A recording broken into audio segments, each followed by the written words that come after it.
Muy buenas noches, queridos hermanos. Estamos listos para más un estudio bíblico. Para esto vamos a pedir la orientación de Dios.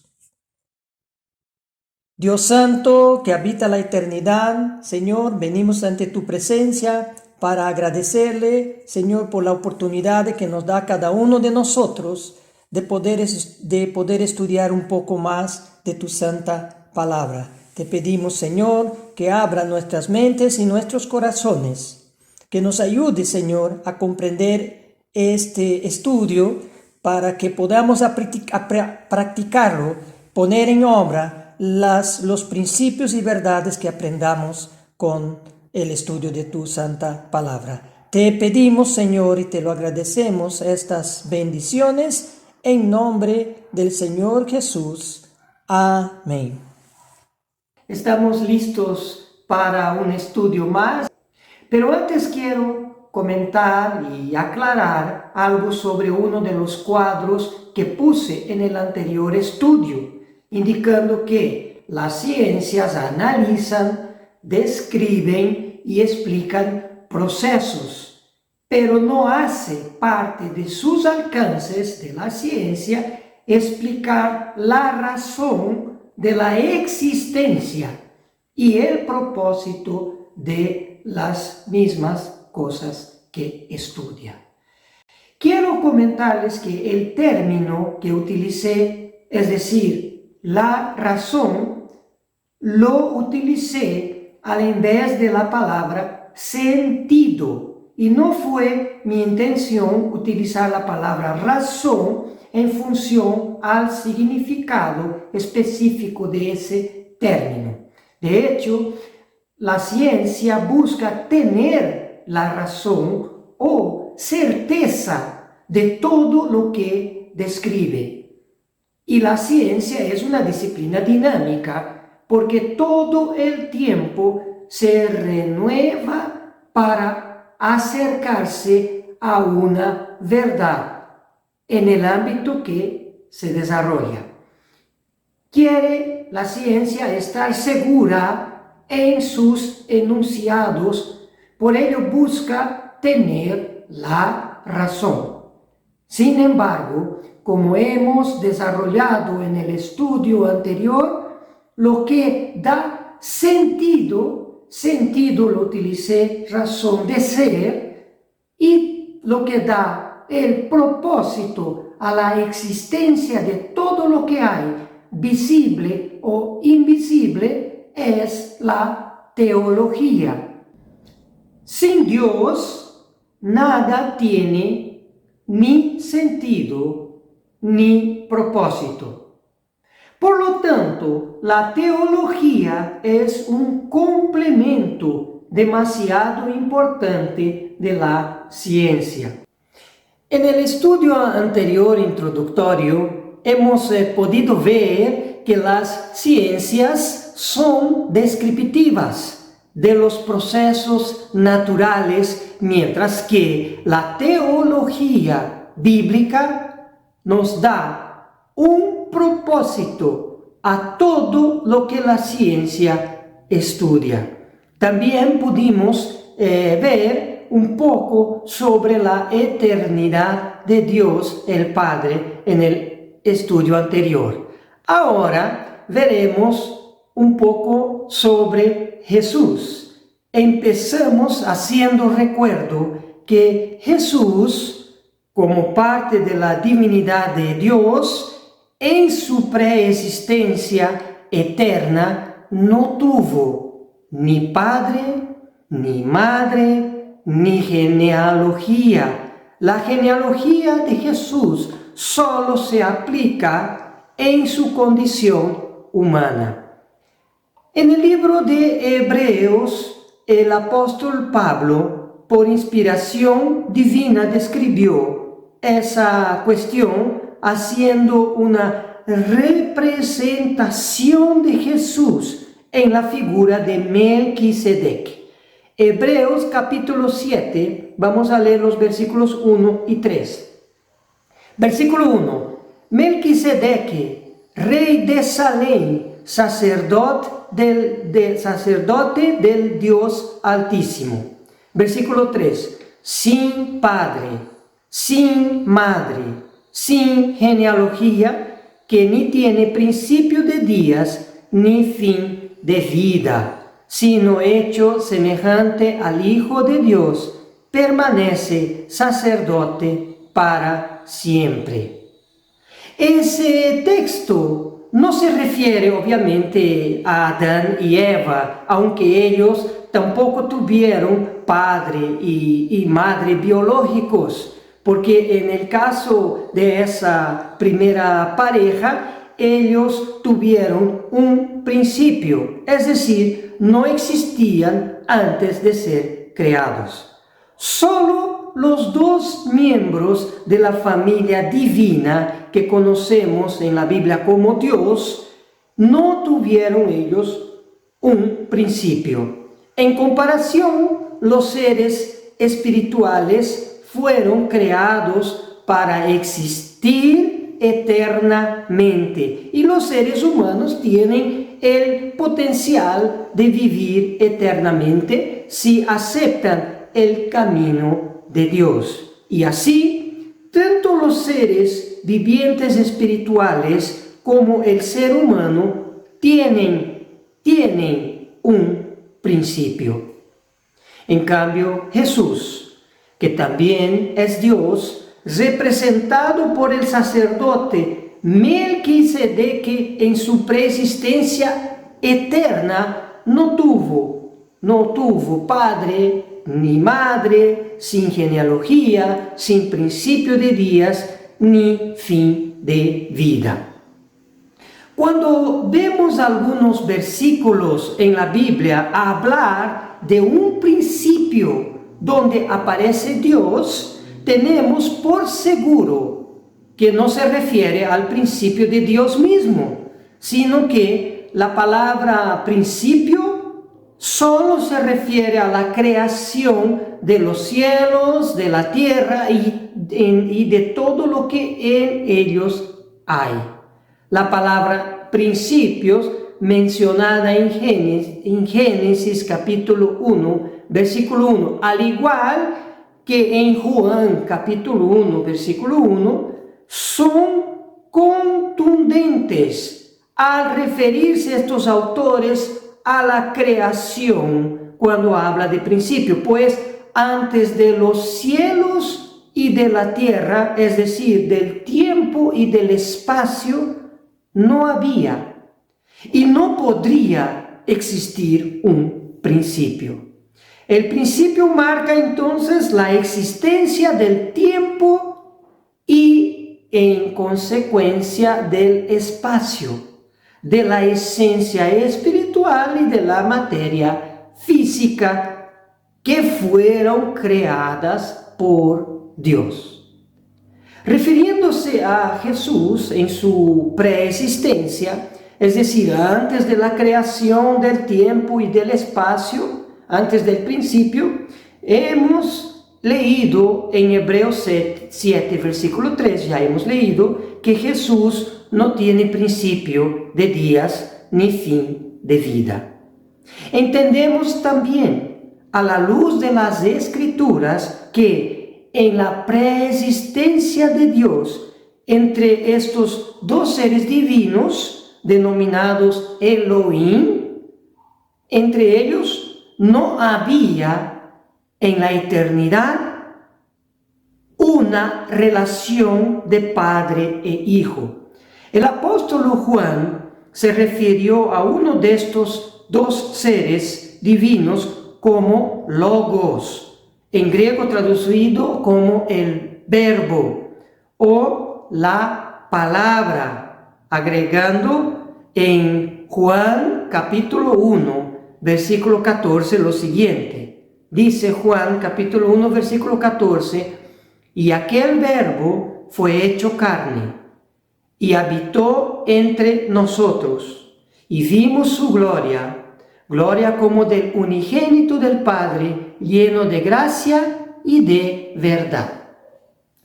Fue a partir de su nacimiento como ser humano que el ser divino denominado el Verbo se convirtió en Jesús. Y desde ese momento en adelante, la relación con el otro ser divino que compone la divinidad, que compone Dios, pasó a ser una relación de padre e hijo. Se estableció una jerarquía de acuerdo a la misión redentora de limpiar el pecado y salvar al ser humano.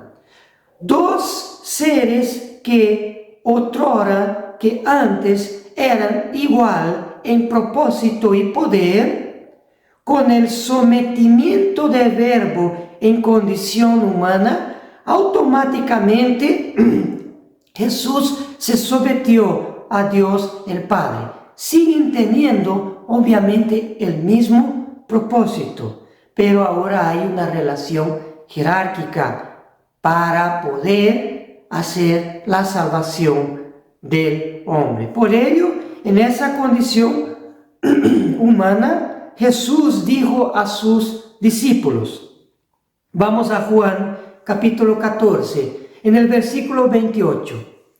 He dicho que voy al Padre, palabras de Jesús, porque el Padre mayor es que yo. Así que el principio de la creación marcó el inicio del tiempo y del espacio físico y espiritual. Salmos 90, versículo 2 afirma: antes que naciesen los montes y formases la tierra y el mundo, desde la eternidad hasta la eternidad, tú eres Dios. Jesús, en condición humana, nunca dejó de tener conciencia de quién Él siempre ha sido y continuará siendo más allá de su existencia humana. En oración al Padre, cuando había concluido su obra en la tierra, poco antes de ser glorificado, Jesús dijo en Juan capítulo 17, versículo 5: ahora pues, Padre, glorifícame tú al lado tuyo con aquella gloria que tuve contigo antes que el mundo fuese. Y el mismo Jesús desconcertó a las personas a su alrededor cuando expresó públicamente su preexistencia, diciendo en Juan capítulo 8, versículos 56 al 58. Juan 8, 56. En las palabras de Jesús: Abraham, vuestro padre, se gozó de que había de ver mi día, y lo vio y se gozó. Versículo 57. Entonces le dijeron los judíos: ¿aún no tienes 50 años y has visto a Abraham? Versículo 58. Jesús les dijo: de cierto os digo, antes que Abraham fuese, yo soy. Podemos continuar citando más textos y llegaríamos al mismo entendimiento que antes del principio de todas las cosas, Dios Elohim, es decir, los seres divinos, Dios y el Verbo, siempre han existido, eternamente hacia atrás y eternamente continuarán existiendo hacia adelante. Así llegamos también al entendimiento que Dios, Elohim, nunca tuvo genealogía hasta que creó la humanidad. Y el Verbo vino en condición humana, introduciéndose en la genealogía humana para salvar, con el propósito de salvar al hombre de sus errores, de su pena de muerte, como ya se citó allá Juan capítulo 1, versículo 14, que dice, y aquel verbo, hablando de Jesús, fue hecho carne y habitó entre nosotros y vimos su gloria, gloria como del unigénito del Padre, lleno de gracia y de verdad. Jesús nació en la doble condición de Hijo unigénito de Dios, porque no existe otro igual, además de Dios el Padre, a quien se sujetó, y también como ser humano, Jesús se volvió primogénito, ya no unigénito, sino primogénito de María, es decir, el primer hijo de los varios hijos que tuvo su madre humana. Y veamos algo importante. En su preexistencia de Jesús no había ni hijo ni padre. Ambos seres divinos compartían la misma naturaleza divina, pero eran y continúan siendo dos seres distintos. Juan reforzó explícitamente eso al escribir en su libro, capítulo 1, versículo 1, sobre la existencia del Verbo y de Dios, que estaban juntos y ambos eran Dios.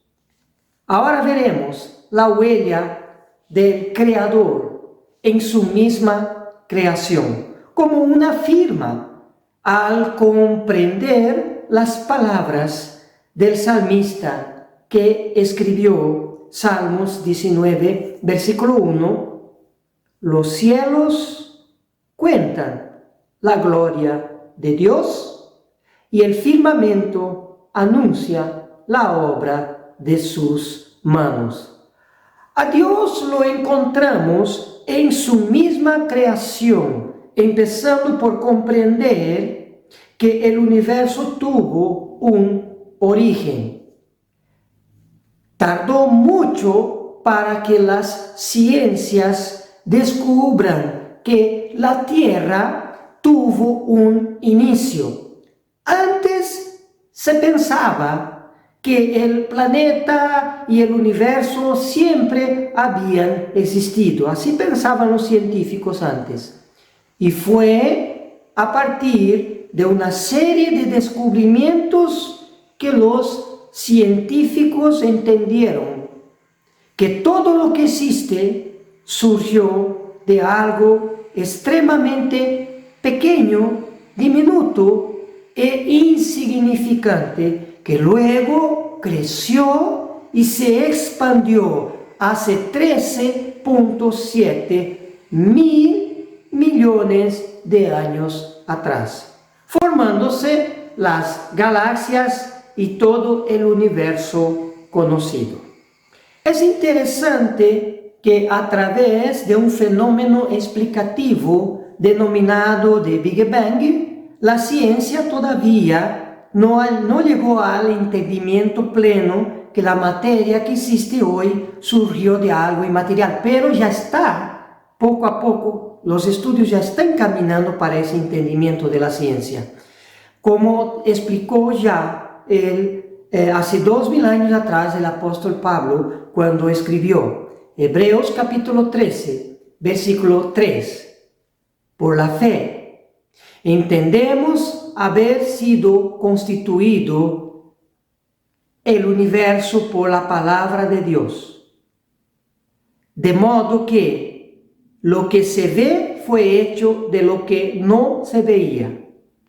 Noten que no dijo de algo que no existía, sino algo que no se veía, eso es distinto, pero que sí ya existía. El físico portugués Bruno Bento propone una eternidad infinita, ubicando la teoría del Big Bang, origen, expansión del universo, que significa esa teoría, ubicando la teoría del Big Bang dentro de esa eternidad infinita. Otro científico, el reconocido astrónomo Avi Loeb, propuso recientemente en 2021, en una columna de Scientific American de 15 de octubre de 2021, él propuso que el universo podría haberse formado en un laboratorio por una civilización tecnológicamente avanzada. Ese científico apuntó que la idea puede conciliar, de paso, la noción religiosa de un creador con la noción científica de la gravedad cuántica, algo que hoy por hoy nuestros científicos no han logrado todavía. Esas son sus propias palabras que estoy citando de su artículo científico. Lo interesante de lo defendido por Loeb no es que una civilización más avanzada haya creado el universo, pero sí, como científico de renombre, haber él propuesto en sí que el universo habría sido creado es un gran avance. Juntando esas recientes teorías, la de un científico de Harvard que planteando que el universo habría sido creado, con la de otro científico de Liverpool que plantea un pasado infinito más allá del Big Bang, entonces tenemos ahora plasmada la teología bíblica. Dios creó los cielos y la tierra, que es la teoría de Harvard, a grosso modo sin entrar en los detalles, y Dios siempre ha existido en una eternidad infinita. Eso sería la teoría de Liverpool, a grosso modo también sin entrar en detalles.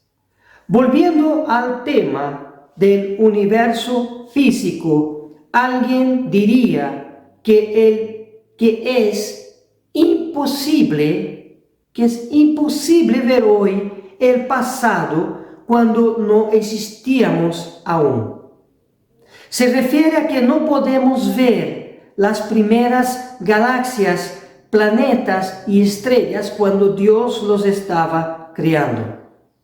Pero esa es una afirmación equivocada y muy lejos de la realidad, a causa de un fenómeno que se llama velocidad de la luz. Dios creó un universo que continúa en expansión desde hace más de 13.000 millones de años atrás. Cuando miramos al cielo en las noches, estamos literalmente mirando el pasado que menciona la Biblia, porque la luz que parte de los astros creados por Dios tarda en llegar a la tierra. Por ejemplo, cuando miramos al sol, lo vemos como era hace 8 minutos atrás. Nunca lo vemos en tiempo real porque su luz, al viajar a una velocidad constante de casi 13.000 kilómetros por segundo, debido a la distancia que nos encontramos de ese astro, su luz tarda 8 minutos para llegar a nuestros ojos. De la misma forma, al mirar las estrellas en el cielo nocturno, que están a mayores distancias, estamos ante un evento astronómico impresionante. Observamos las estrellas tal y cual eran hace unos cuantos cientos o miles, o si uno tiene muy buen ojo, cientos de miles de años atrás.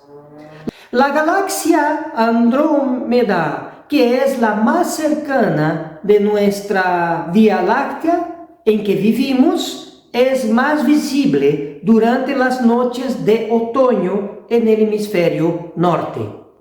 Esa galaxia está a 2 2.5 mil millones de años luz de la Tierra. Cuando la miramos directamente, estamos viendo esa misma galaxia como era hace 2,5 millones de años atrás. Eso es extraordinario porque hoy literalmente podemos ver el pasado de la creación de Dios, aunque no estábamos allá.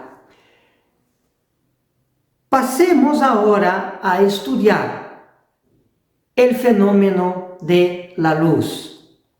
Como Pablo dijo que el universo fue creado a partir de lo que no se veía, podemos preguntar, ¿qué es lo que antes de crearse el universo no podíamos ver?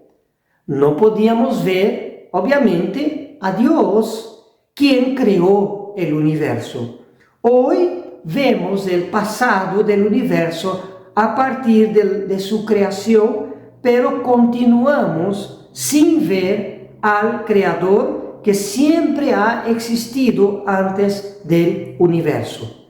Al referirse a Dios, en el libro de Primera de Timoteo leemos. Primera de Timoteo capítulo 6 versículo 16. El único que tiene inmortalidad, que habita en luz inaccesible, a quien ninguno de los hombres ha visto ni puede ver, el cual sea la honra y el imperio sempiterno. Amén.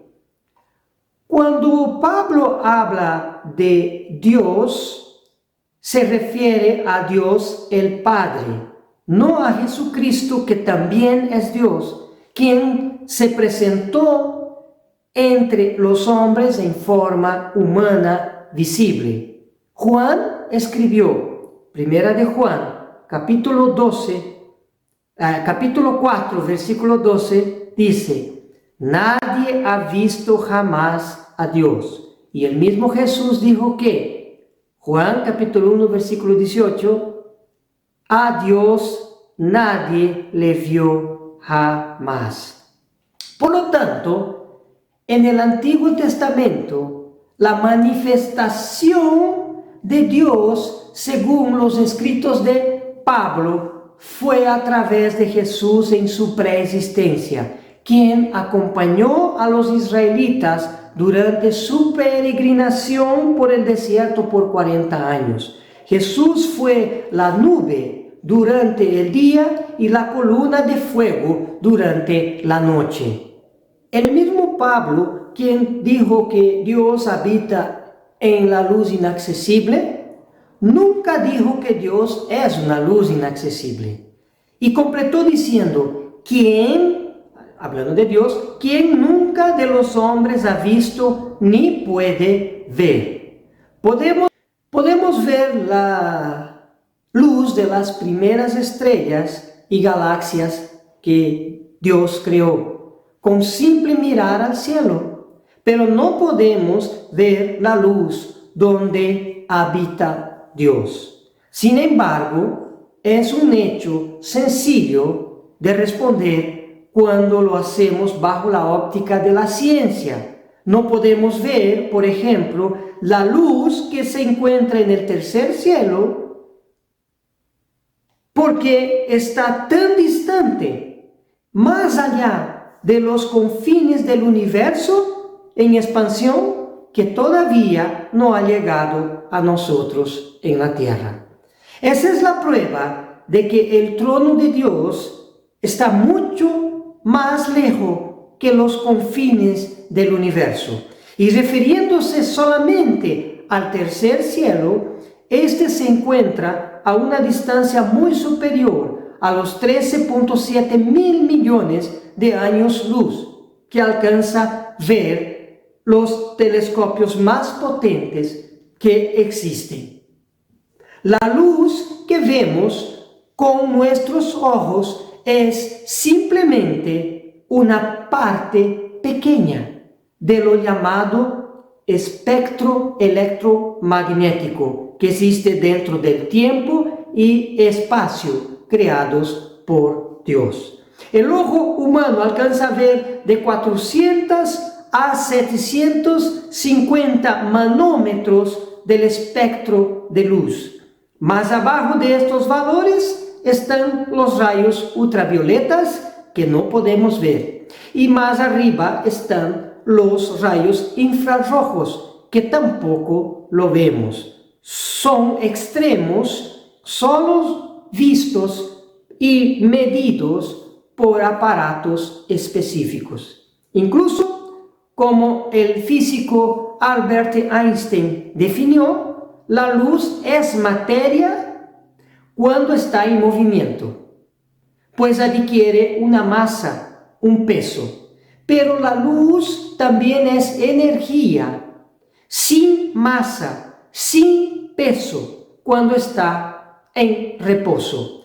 Es decir, que una cualidad de la luz es la capacidad de convertirse en materia. Tenemos dentro el espacio y tiempo creados por Dios, elementos que guardan sus huellas y nos dan una noción de cómo Dios es y actúa como creador. Dios habita en luz inaccesible, que no podemos ver por la distancia que su trono en el tercer cielo se encuentra desde la tierra. Y Dios como espíritu tampoco es visible al ojo humano porque está fuera del rango de nuestra visión y de cualquier aparato inventado por el hombre. Pero también, como Dios es espíritu, así como los seres celestiales que ha creado lo son, de igual forma no podemos ver a simple vista a estos seres que Dios creó. Y para demostrar que eso no es ningún absurdo, Dios ha creado la luz física con ciertas características que demuestra esa afirmación. Dios nos enseña parte de su propia naturaleza a través de elementos que Él ha creado, como por ejemplo la luz que conocemos. Así como no podemos ver a Dios, tampoco podemos ver todo el espectro de luz que existe, ni más abajo de 400 nanómetros, ni más arriba de 750 nanómetros. También entendemos que así como la luz no tiene masa cuando está en reposo, ella es energía en ese estado, la luz se transforma en materia, adquiriendo masa cuando se pone en movimiento.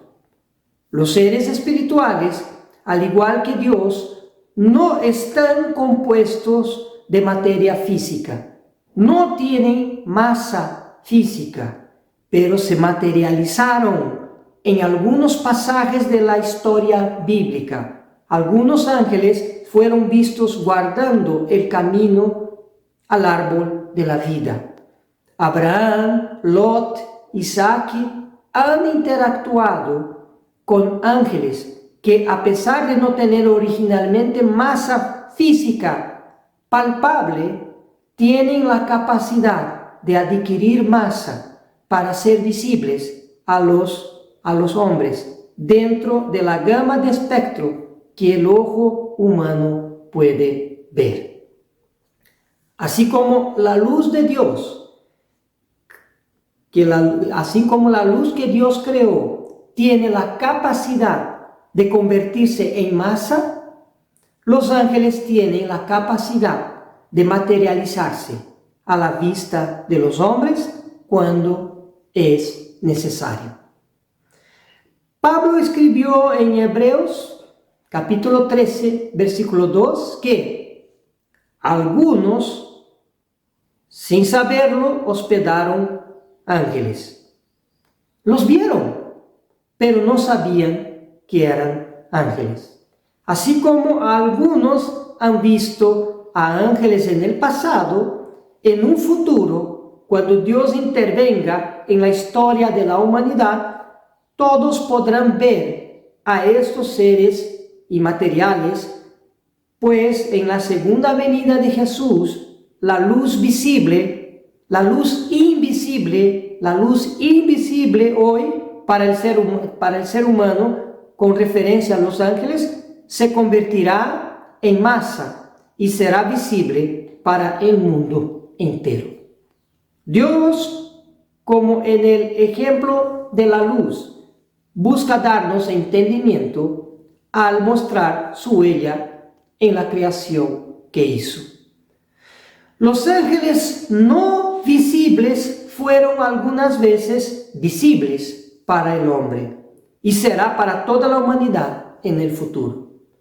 Hoy tenemos el ejemplo de la luz, que no todo su espectro es visible al ojo humano, pero sí existe la luz. Asimismo, es una energía. La luz es una energía que puede volverse materia, así como los ángeles también pueden transformarse para ser visibles. Y contemplando su creación, podemos entender más cosas de la naturaleza de Dios, porque la naturaleza y toda la creación son un libro y fuente importante del conocimiento de Dios. Salmos capítulo 8 es un clásico, pero muy poco entendido en cuanto a resaltar la creación para comprender parte importante de la naturaleza de Dios. El salmista escribió Salmos 8, vamos a leer versículo 1. Versículo 1. Oh eterno Señor nuestro, cuán glorioso es tu nombre en toda la tierra, has puesto tu gloria sobre los cielos. La gloria de Dios es grandeza y poder, que la reconocemos a través de su creación, misma que estamos todos nosotros incluidos. Y es a través de ese reconocimiento que viene la fama de Dios en toda la tierra. El salmista prosiguió diciendo ahora en el versículo 3 y 4. Cuando veo tus cielos, obra de tus dedos, la luna y las estrellas que tú formaste, digo, ¿qué es el hombre para que tengas de él memoria? Y el hijo del hombre para que lo visites? Somos infinitamente pequeños dentro de la inconmensurable creación. Si uno quiere comprender a Dios y su naturaleza más allá de lo que está escrito en la Biblia, lo encontrará contemplando su obra, los cielos y la tierra. La luz, que es parte de la obra de Dios, de la obra creadora de Dios, acaba de darnos más pautas para entender su naturaleza, y son entendimientos que no están escritos. Otro ejemplo de la naturaleza de Dios es el viento. Bernabé y Pablo, cuando estuvieron en Listra, predicaron para que las personas de esas ciudades dejasen sus propios caminos y atendieran al camino de Dios. Ese evento está registrado en el libro de los Hechos de los Apóstoles. Hechos capítulo 14, versículo 15 dice: varones, ¿por qué hacéis esto? Nosotros también somos hombres semejantes a vosotros, que os anunciamos que de estas vanidades os convirtáis al Dios vivo, que hizo el cielo y la tierra, el mar y todo lo que en ellos hay.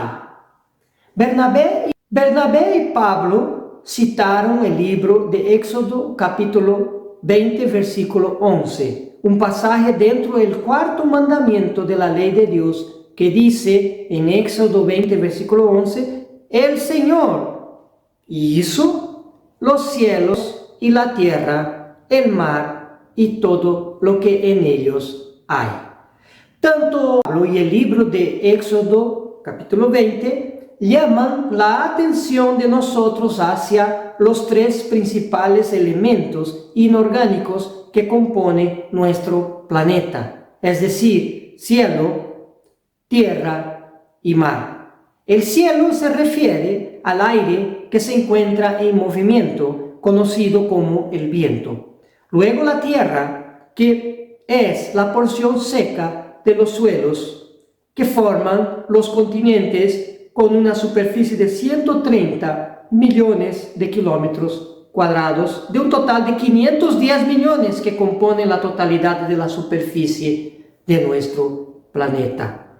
Y por último el mar, la cobertura acuosa de la tierra que abarca 361 millones de kilómetros cuadrados. Efectivamente, las aguas cubren el 71% de la superficie terrestre. Ahora viene un entendimiento más al contemplar las obras de Dios. Cuando Dios se propuso reordenar la tierra, que estaba reducida al caos y confusión, dice la Biblia en Génesis capítulo 1, versículo 2. Y la tierra estaba desordenada y vacía, y las tinieblas estaban sobre la faz del abismo, y el Espíritu de Dios se movía sobre la faz de las aguas. Dios se manifestó a los escritores de la Biblia, inspirándoles desde esa primera mención de su naturaleza, eligiendo un elemento importante de la magnífica creación para que sus seguidores, más allá de las Escrituras, lograsen entender un poco más de esa naturaleza divina. En los primeros versículos de la Biblia se menciona cielo, tierra y mar, y de esos tres elementos Dios eligió el primero, aire en forma de viento, para representar una de las principales características de su naturaleza. En Génesis capítulo 1, versículo 2, que ya hemos leído, dice que el Espíritu de Dios se movía sobre la faz de las aguas. El verbo en hebreo utilizado es hachaf, traducido como se movía. Se traduce en la concordancia de James Strong, versión inglesa, como shake, que significa sacudir. Otra traducción curiosa es la versión Palabra de Dios para Todos, que dice: y el Espíritu de Dios aleteaba sobre las aguas. No hay duda que la traducción de la mayoría de las versiones de la Biblia como y el Espíritu de Dios se movía sobre la faz de las aguas es bastante correcta, porque literalmente Dios se desplazó sobre la superficie de las aguas. Pero lo interesante es que esta es la primera vez que Dios viene acompañado con otro sustantivo, el sustantivo espíritu. Él se movía sobre la superficie de las aguas a través de su espíritu. Y a lo largo del Antiguo Testamento, la única palabra utilizada para espíritu en el Nuevo Testamento, en el Antiguo Testamento, es la voz hebrea huashi, cuyo significado es viento. Al pie de la letra, Génesis capítulo 1, versículo 2, se lee: y el viento de Dios se movía sobre la faz de las aguas. Y literalmente el viento hace y hacía mover las mismas aguas. La causa principal que produce las olas del mar es efectivamente el viento sobre su superficie. Hasta hoy, al acercarnos a la playa y contemplar el movimiento de las olas, debemos recordar que Dios se movía con el poder del viento sobre los mares. Parece un momento congelado en el tiempo que se repite constantemente. Y la misma palabra espíritu viene del latín spiritus, del verbo inspirare, que significa soplar, un movimiento del aire o aire en movimiento.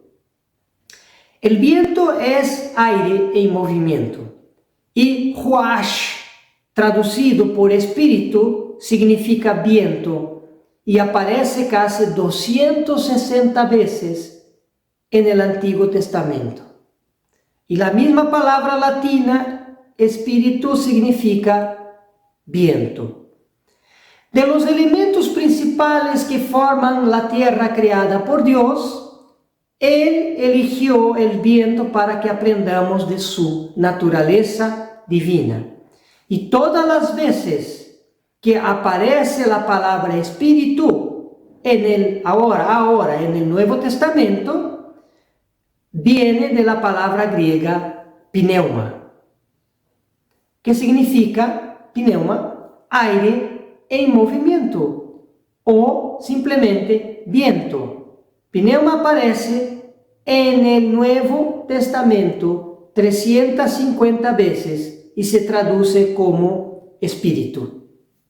Para entender por qué Dios se autoidentifica con el viento y no así con el aire, veremos la diferencia entre ambos elementos. El aire es la combinación de gases que la atmósfera terrestre se conforma. Entre los principales elementos que forman parte de esa mezcla están el oxígeno, el nitrógeno y el dióxido de carbono. Originalmente el aire es inodoro, incoloro e insípido. No posee un volumen definido y este llena los espacios vacíos de manera uniforme. El viento, al estar formado de aire, comparte las mismas características físicas que el aire. Pero hay una tremenda diferencia con el aire, a punto de Dios utilizar el viento absolutamente para enseñarlos a comprender una de sus principales características. El viento, al ser una corriente de aire, posee velocidad, fuerza y dirección. Conforme a estas características, se puede clasificar el viento en varios tipos de viento, valga la redundancia. De acuerdo a su intensidad, los vientos están clasificados en las ráfagas, brisa, huracanes, tornados, planetarios, regionales. Dios ha elegido magistralmente el viento para enseñarnos sobre su poder. El viento es un elemento que está en todos los lugares y puede ser tranquilo o manifestarse con un poder inigualable cuando forma tornados y huracanes. Además de estar presente en todos los rincones de la tierra, también se encuentra en el interior del ser humano. La respiración. Este espíritu, a pesar de ser el que ha dado principio a todas las cosas que conocemos y desconocemos, Él no tiene principio ni final. Por lo tanto, Dios es sempiterno. No tiene principio ni final y no está sujeto al tiempo y al espacio. Dios tiene muchas características que podríamos seguir hablando por horas, pero aquí lamentablemente se fue nuestro tiempo de hoy, donde hemos podido vislumbrar un poco de la naturaleza de Dios al contemplar su creación. Muy buenas noches tengan todos.